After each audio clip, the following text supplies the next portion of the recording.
I'm Paulus Linnaeus, and you're listening to the True North Country Comics Podcast.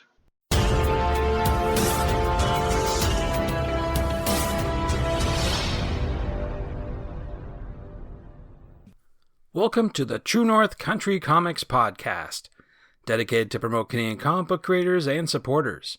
It's January 14th, 2021. I'm John Swinimer. If you want to drop me a line, you can contact me at john@truenorthcountrycomics.com. On this episode, I chat with Paulus Linnaeus about the newest addition to the Demonhuntress saga. The podcast is available on Apple Podcasts and Google Podcasts. It's also available on the True North Country Comics channel on YouTube. Paulus is an artist and writer of the Demonhuntress saga, a series that tells the story of a haunted young woman who roams this world and beyond through historical ages into otherworldly dimensions.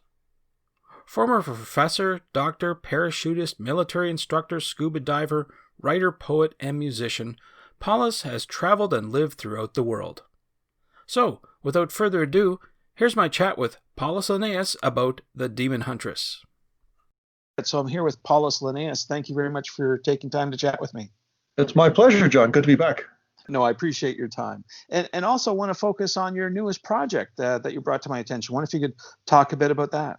Oh, yeah, it follows into the overall canon of the Demonhuntress. It's a short story which I really wanted to put out as a gift to readers to give them a glimpse of what the overall graphic story arcs tend to do. And this way they can look at the stories, the artwork, the style, and decide if they want to go further. And it was fun for me as well, too. It's a historical piece, so it jumps back to 1888, which I think we're going to discuss, John. Mm-hmm. Absolutely. I mean, not to give too much away for the story, but Jack the Ripper seems to be the focus for this particular chapter of the Demonhuntress story. I'm wondering, why did you choose him to be your particular focus? Yeah, he may have started to take a little bit over the story with the obvious reference in the fame. Really like the other stories in the series, because I'm working on volumes 2 and 3 now. 2 should be released soon. It really provides dimension to the main character, Alexis, or her other iterations throughout different periods of history. And it provides a background to develop her character in terms of what happens when she meets these evil people that she hunts down, demons, whether they're human demons or other kinds of demons. So it's really a vehicle to build the main character up, another episode of what she does, and we understand who she becomes, why she becomes who she is. In reading your story, it seems that you did some research. This wasn't off the cuff. So I wanted to know just a wee bit more about what sort of research you did for this particular time period to get that into your story. Well, by a funny coincidence, because I am a history enthusiast, as you asked me once, John, I picked 1888 because volume 3 in the story, this short story goes in between volumes 2 and 3, will take place in 1888. And I was thinking, what else could she have done that year? Now, it just happens that that's the year I picked because it's set in Africa for volume 3. There's an uprising. And before she goes there, she's in England. And I thought, 1888, that rings a bell. Hey, it's the year of Jack the Ripper. It was just a happy coincidence, something significant I could work in. And it really fit the storyline well, too. Well, it was definitely, I mean, you pick up on a lot of different ideas, women and their place at that time. Modern readers don't really understand the suffering that women went through back in those days. Certainly, the grievances and their place in society. So the Demonhuntress sort of takes advantage of that as part of the story, I guess.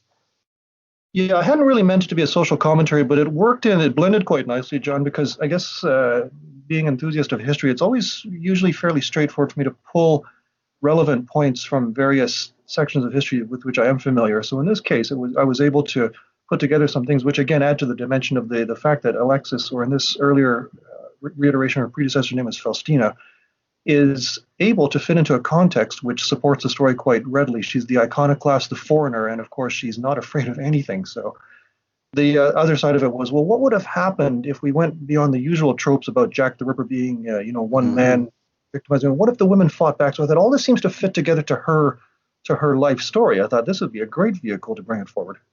Absolutely, yeah. Now, the one, of course, that people would probably point to right away is Alan Moore's From Hell as being one of the more popular stories.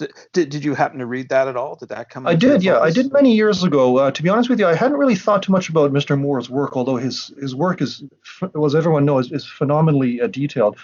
There was another inspiration since you mentioned history. There was always, these conspiracy theories about alternative theories behind Jack the Ripper. There was a movie from 1980 in which they do a crossover, Sherlock Holmes, not part of the original Doyle canon, but Sherlock Holmes hunts down Jack the Ripper. And I thought this provides a bit of inspiration. So a bit of melange of Alan Moore's Yeah. work, a bit of other things, and true history. I also researched the true events and even came across reports that the FBI did as a training exercise a century later. They profiled Jack the Ripper, and I thought there's some really interesting stuff here that never seems to make the usual rounds. I worked that in the story as well.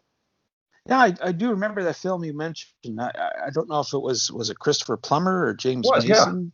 Excellent. My Yeah, gosh, excellent. my dad and I went to the movie theater to see that. I remember back in the day. It was certainly when Sherlock Holmes was popular and still is today. So very interesting story for sure. You're sharp, John. That's why you're good at media interviews. Oh, I don't know. I had to go way back for that one. That's for sure. Yeah. But it was one of the most historically accurate renditions of, I think, what we do know of the Victorian era, the police methods, the culture, and so on. And I thought that's something I like to keep as a little bit of authenticity, even as I work some fiction, which is somewhat plausible. So readers can decide when they read the short story. Sure. Now, just to switch gears a wee bit, you had recently sent in your top 10 go-to comic book and graphic novel list, and thank you for doing that. And I noticed on that list it contained a variety of French creators.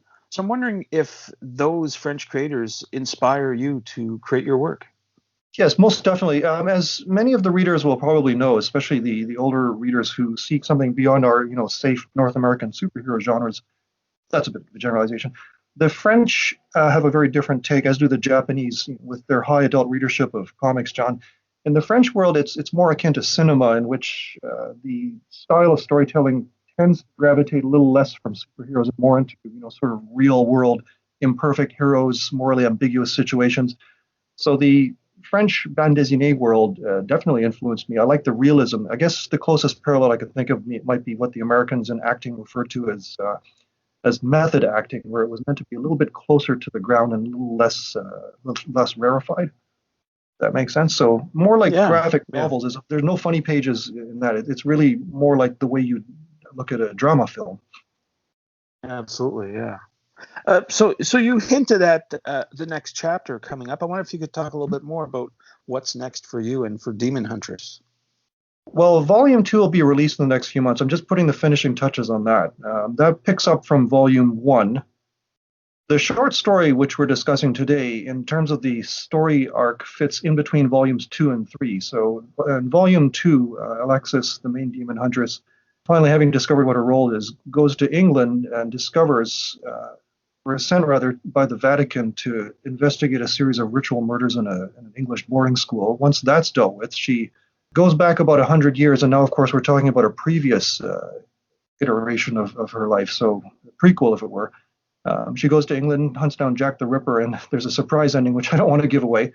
That then blends right into Volume 3, in which she goes to the Sudan in 1888, during what was known in that period of history as the Mahdi Uprising, British colonial era.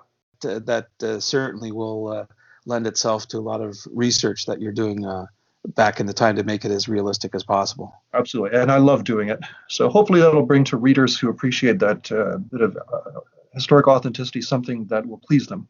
But they won't know till probably about the end of this year. Okay, well, that's good. And so that's my next question is, where can people get your books and find out more about your future plans online? Oh, thanks, John. Yeah, the central nexus is the main website. In English, it's thedemonhuntress.com, for which I know you have the link. And of course, there's a French version, lachasseressededémons.com. For those who are interested, everything is available. I always publish bilingually in both English and French. Well, those are all the questions I have for you, but I wonder if there's something I didn't ask that you'd like to get across in this interview. Well, I'm rather hoping that I will be able to meet some of the people who have been giving me nice reviews. I mean, I've just put the short story out to make it freely available as an appetizer, and within, I think, the first 6 days, I was getting reviews from some media houses in the UK. I'd love to be able to meet some of these people at comic conventions, whether it's in Europe or here in North America on our shores. So if anybody ever wants to get in touch, they can do so through the website. Thanks, John. Yeah, I think for the near term, unfortunately, we're going to be doing virtual Yeah. conferences. Not that that's a bad thing. I think Yep. it actually gets people more in touch. Sometimes when you go to a convention, you have to line up That's or jump around, whereas virtual conventions, you're almost face to face. It's certainly, yeah, this online world is certainly feeding a lot of collaboration behind the scenes too, I suppose. Trying to find the positive, and there is.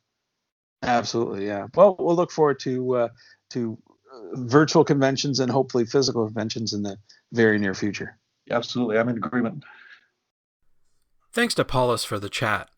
You can discover more about Paulus online at thedemonhuntress.com. And thanks to you for listening to the True North Country Comics podcast. If you haven't done so already, please subscribe to and like this podcast on Apple Podcasts. And please leave a good rating.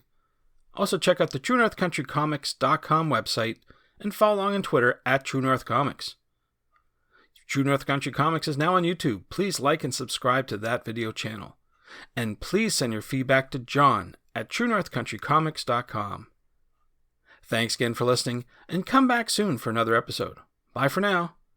True North Country Comics Podcast is copyright True North Country Comics, copyright 2021.